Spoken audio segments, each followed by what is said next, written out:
ব্যবস্থা করব, কি তোমাদের ব্যবস্থা করে দেব। এসব যে বলো তুমি? বাবা নেই, কিন্তু আমি তো আছি। পাকনামা করো না। আমিও চাই। আরে কাকে চাও তুমি? ওকে, আর কাকে চাইবো? তুমি কিন্তু ইদানিং বাজে বকা শুরু করেছো। আচ্ছা তাহলে চললাম। কোথায় যাবে? কোথায় যাব আর? বাবা যে বিয়ে বাড়ির কথা বলেছে ওখানেই যাচ্ছি।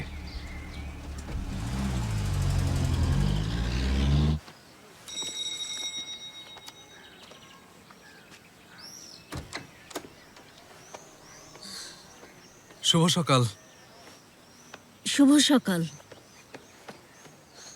বলো। আমরা এখানে বিয়ের অনুষ্ঠানে এসেছি। বিয়ে মানে? ভুল জায়গায় এসেছো। আয়েশা ইলমাজের বাড়ি না এটা? হ্যাঁ, আমি ওর মা। আমরা তো শুনলাম এই বাড়িতে আজ বিয়ে। ভুল জায়গায় এসেছো, কারো বিয়ে হচ্ছে না বাবা। আমাদের এরকান তেমির পাঠিয়েছেন। বাবার সাথে আপনাদের নাকি কথা হয়েছিল? তোমার বাবা? হ্যাঁ। তোমরা এরকান দেমিরের সন্তান? হ্যাঁ। দেখুন, বাবা কিছুদিন আগে মারা গেছেন।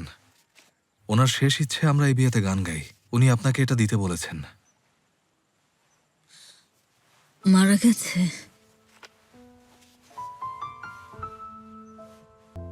ওর সঙ্গে 20 বছর আগে দেখা হয়েছিল।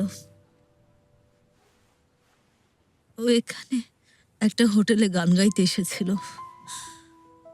সেই সময়টাতে আমিও গান গাইতাম। আমরা তখন একসাথে পারফর্মও করেছিলাম। লাইভ বয় কিনে কল দাও টোল ফ্রি নম্বরে আর এক নিঃশ্বাসে গোল বলে জিতে নাও ফিফা বিশ্বকাপ 2026 এর এক্সক্লুসিভ পুরস্কার।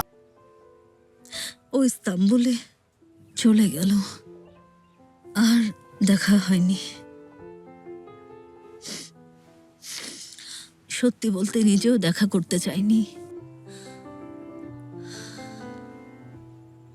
তাহলে তোমরা এরকানের সন্তান? হ্যাঁ। আর বাবা আপনার মেয়ের বিয়েতে আমাদের গান গাইতে পাঠিয়েছে। আসলে আমি মেয়ের বিয়ের জন্য ফোন করিনি। তার মানে কোনো বিয়ে নেই? তাহলে কনসার্ট বাতিল করলাম কেন? মেয়ের জন্য করেছিলাম। বুঝিনি। মেয়ের জন্য? ঠিক তাই। আচ্ছা একটু দাঁড়ান, কোন মেয়ে? এরকান আর আমার মেয়ে আয়েশে।